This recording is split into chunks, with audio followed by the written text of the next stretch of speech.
Hey, my husband, 42M, and I, 44F, have been married for 16 years and we have two twin daughters aged 13. My husband and I have had a relatively happy marriage except for our relationship with his parents. We haven't been on speaking terms with my in-laws, both of them are in their early 60s, for almost 7 years now. My in-laws are literally the worst people I've ever met in my entire life and I hate them from the bottom of my heart. They hate me too as far as I know, and what's worse is they seem to hate their grandkids too.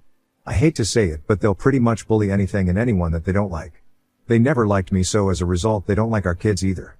Their reason for not liking me is pretty shallow and I'll be blunt about it. They dislike me for my weight. I've always been a big girl, even as a kid, and have been mocked about it for ages, so this isn't new to me. But it's nothing I can control either. I just have big bones, and even though I go to the gym and everything, I'm on the heavier side.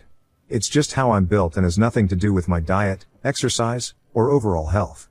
I'm a healthy person and can do everything that everyone else can, but the only difference is that my appearance is a little big compared to the average American woman. My in-laws have never liked that and had made it a thing to point it out every time my husband would bring me over for dinner to his house while we were dating.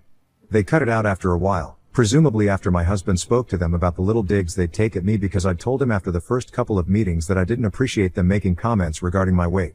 So they stopped talking about it and instead, they found other ways to get under my skin instead, like making bland, tasteless food in small portions that would barely feed a kid whenever I'd visit. Their excuse was that apparently they were getting old so they needed to watch what they ate, but they were in their 40s at the time, so I didn't buy that they were already too old to have normal food. They didn't need to watch what they ate, but they wanted me to do so, and the food they prepared for me, along with the portions they served me, was just their subtle way of reminding me that they didn't like this about me.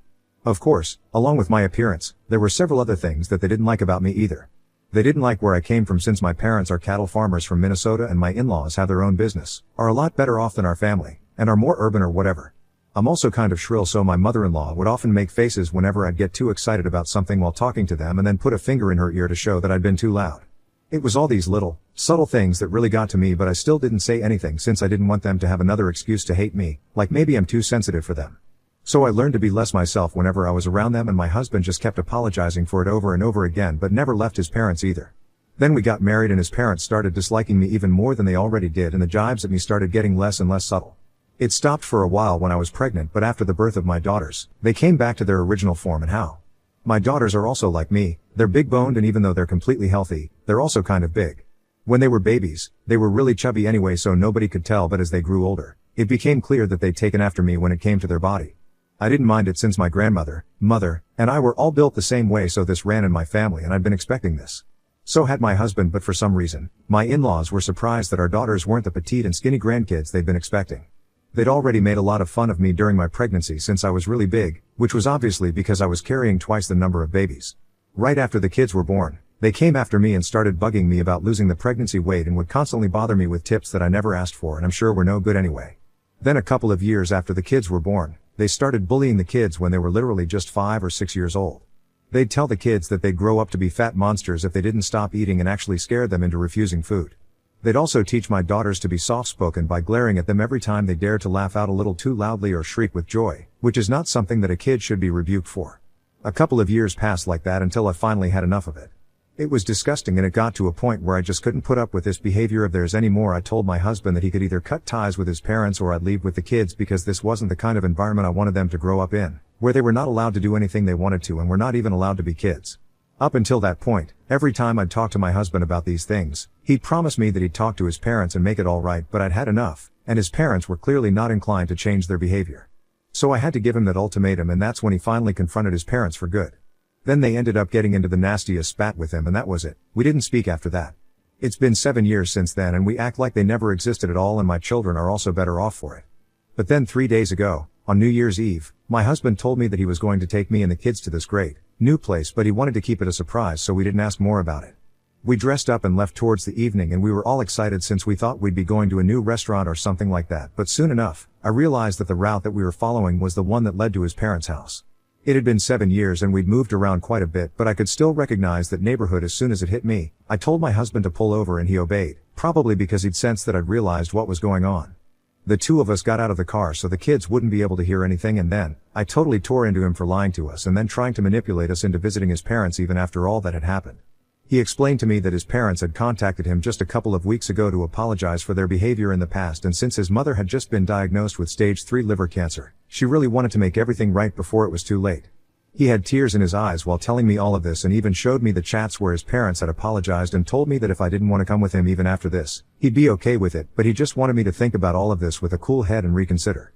From the texts, it was pretty evident that his parents were actually desperate to see him, the kids, and even me, which was surprising since I never thought they'd ever want to meet me.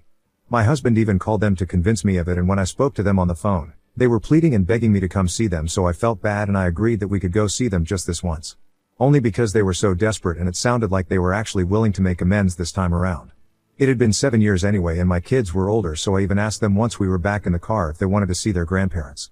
We were transparent with them and told them that their grandma was sick so she didn't have much time, but if they didn't want to visit her, we'd drop them home. After some hesitation, the girls agreed as well, and so we resumed our drive. In hindsight, I probably should have just taken a cab back home with the girls and left it at that. Once we got to my in-laws' house, I started getting a really bad feeling, but my husband looked thrilled and he had a tearful reunion with his parents before either of them paid any attention to us. To my surprise, my mother-in-law didn't look sick in the slightest, which was very odd because I don't think anyone with stage 3 cancer of any kind looks like that. She didn't even seem weak or anything in spite of her claims that she'd been undergoing chemo for months now and had been in and out of the hospital ever since her diagnosis. And neither had she lost any of her hair, which seemed like a huge red flag for me, but I wasn't about to just walk in and accuse my mother-in-law of lying about her cancer so she could her son, so I kept quiet. Again, I should have said something, but I didn't, and that's my own fault. My in-laws welcomed me and the kids inside after they were done hugging and celebrating the return of their son, and my heart dropped when I noticed that neither of them were smiling the way they were when they saw their son come back. Instead, while welcoming me and their grandkids, they were smirking and it made me uncomfortable. I still ignored it somehow, and then we went inside the house, but after that, we were as good as invisible to my in-laws. They ignored us and only chatted with their son while my kids and I just sat in the corner and tried not to bring ourselves into the spotlight because nothing about this entire interaction was pleasant to us. It went on for a couple of hours and then, around midnight, my in-laws finally included us in the conversation and told us that they had something for my daughters. They said it very sweetly and I was almost convinced that this was going to go well and everything would be just fine. They brought out a square-looking gift wrapped in the general shape of a box, so we didn't know what it could contain. My daughters unwrapped it excitedly as soon as they got their hands on it, and when they finally brought out the gift, their faces fell and so did mine. It was a bloody weighing machine that they'd gifted my 13-year-old daughters, and I flipped out as soon as I saw it. My daughters had already been shamed their entire lives by people around them who didn't know any better, like folks at school or sometimes even teachers. They really didn't need this. I freaked out and started screaming at them. I don't even remember the things I said, but it was pretty bad if I'm gonna go by what my husband said, and I might have even cursed them out right in front of the kids. Thankfully, even my husband didn't appreciate the so-called gift and we stormed out right after my meltdown. He didn't even wait to hear them out, even though they kept yelling for him to wait for them, but continued walking until we reached the car and then we drove off. I was extremely pissed off at my husband, even though he kept apologizing over and over again and kept saying that he didn't know that his parents would do something like this. My daughters were pretty upset as well, but they stayed silent and we, unfortunately, had to begin our new year in the car and fighting like crazy. I didn't hold back that day and let it all out in one go because I was really upset and had no control over what I was saying to my husband. I told him that he'd never once stood up for me or even his kids when it came to his parents, except for one time all those years ago. And even now, he went running back to them just because they'd made some crap up about his mother suffering from cancer or whatever, which frankly didn't even look like it was true. And worst of all, he'd lied to me about all of this and manipulated me into coming here with the kids just for us to be insulted, while he happily chatted away with his parents and ignored the way they didn't engage with us in conversation even once. I accused him of being indifferent to us and putting his parents over his family, but then he protested and said that it wasn't fair of me to say that since he had cut his parents off and hadn't spoken to them for 7 years just because they'd tried to bully me and his daughters. But then I brought up how he'd allowed that to happen for years before he finally cut ties with them, and he told me that he loved his parents as much as he loved us and wanted to give them a second chance. That was also his excuse for what he did on New Year's Eve, and he said that my accusations were hurtful and unfair since he just wanted to make amends with his aging parents, especially his mother, since he believed that she wouldn't be around for much longer. He admitted that it was a mistake for us to go there to see them and he was a fool for falling for their act, but he maintained that he wasn't putting his parents over his family, and that was the truth. Now we've been fighting over this ever since we had that conversation, and I don't understand what to say or do. My parents think I was a little too harsh, but they agree with the things I said, though. So I'm totally lost right now, and we live in the same house. We cannot avoid each other forever, so there has to be an answer to all of this. That's why I'm here right now. So the people of Reddit, Ida for accusing my husband of putting his parents over his wife and kids after he lied and took us to his toxic parents' house to reconcile? Update 1. Hi, so my husband finally talked to me today. It's been a week since New Year's and this has been the longest time we've gone without speaking to one another. The girls had a sleepover at a friend's place, so we had the house to ourselves after we came back home from work, and he asked me if I was willing to talk. I said yes out of relief because I thought he was going to apologize to me, but that wasn't what happened.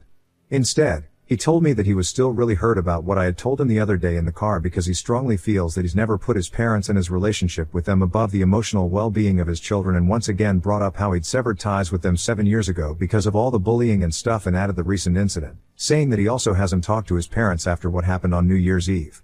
I was really tired from work and I told him that it didn't matter because it was literally the bare minimum after everything that had happened. His parents were horrible people, but he continued to entertain their BS for years before he finally worked up the courage to cut them off, and in doing so, he put me and his daughters through a lot while he kept putting off having such an important discussion with his parents regarding their disturbing behavior. He argued with me, saying that if I'd been in his place then I would have done the same thing because it wasn't easy for him to cut off his parents. That was a totally hypothetical situation because it wasn't me in his place. He's the one who had to make the call on what to do about his parents and not me. So that didn't even make sense to me, but for the sake of argument, I told him that had it been my parents who were acting this way with my spouse and children, then I wouldn't have had to think twice before letting them go. I didn't care what anyone else would think of me because for me, my own family outweighs everyone else, and to be honest, my parents would never act like this anyway because that's not the kind of people they were.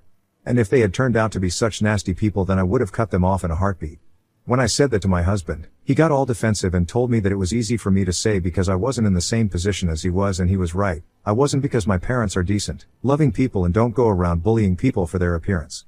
We ended up fighting over this, and now, I don't know if we can go back from this anymore because it was ridiculous the way he was going out of his way to defend his relationship with his parents even though he knew he'd screwed up.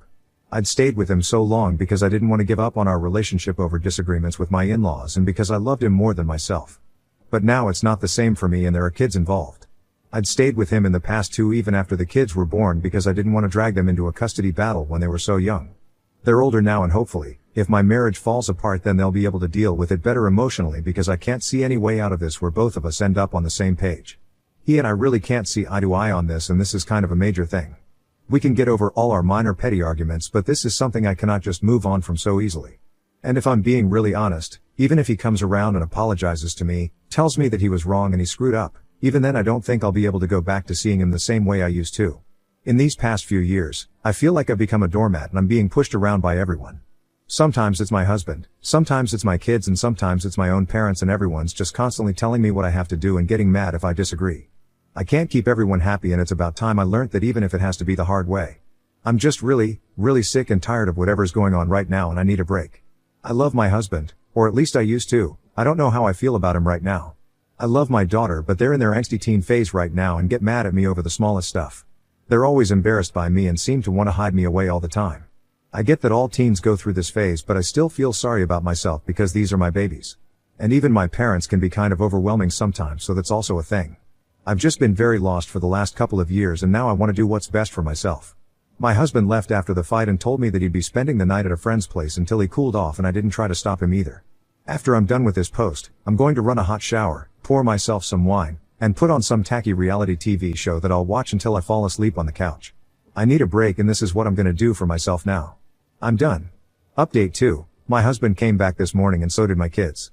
They were all pretty surprised to find me still asleep on the couch at 10 in the morning, since I'm usually up at 7, preparing everyone's breakfast and then lunchboxes for the day. My husband told me that he'd taken a day off of work anyway, so it didn't matter that I'd slept in, and the school had an official holiday, so he picked them up from the sleepover and came back home. After sending the kids inside their rooms, he and I had breakfast together in silence, and he looked pissed. I didn't even ask him why because I didn't care, and just had my sandwich without saying a word to him. The kids went on with their day, and so did I. Then around 3 in the afternoon, while I was on the phone with a friend, he told me that he wanted to talk, but I was already in the middle of a conversation, so I told him to wait for a couple of seconds. Instead of waiting, he spoke to me sharply and told me that he didn't want to wait because whatever he had to say to me was a lot more important than some phone call with a friend. It was annoying, but I hung up and turned around to talk to him before he could speak. I told him to be mindful of his behavior because I wasn't willing to put up with any of this BS now. I spelled it out for him when he looked confused and said that I wasn't going to be his doormat anymore, or anyone's doormat for that matter, and if he couldn't be respectful of me and what I wanted, then there was no need for him to speak to me at all. Then we ended up having another massive fight about this, and we never got to what he was going to talk to me about initially because he was just so hellbent that he was polite to me, but I'm just overly sensitive. I didn't agree and stuck to what I'd said. He stormed out yet again, but this time he didn't tell me where he was going, and neither did I ask him. My daughters had their dinner quietly and then went to sleep since it was a school night. Even if they ask, I wouldn't know what to tell them, so I'm glad they didn't say anything. Update 3. Hi, everyone. My husband and I have talked and we've decided that we want to separate with mutual consent. It's not working out and hasn't been for a really long time now, and it's just sinking in now. It's been 2 weeks since he left and he'd been living with a friend of his. A couple of days ago, we got together and discussed this like adults and came to the conclusion that we needed to go our separate ways now because our relationship had lasted way longer than it was supposed to. And rather than staying together and making everyone miserable, we should just stay apart, and that way everyone's happy. The kids might find it a little tough to adjust to this initially, but I'm sure they'll come around. We've told them about it and they seem okay with it right now, so that's a good sign. I hope things turn out okay in the future too. Thank you so much for all the advice, you guys.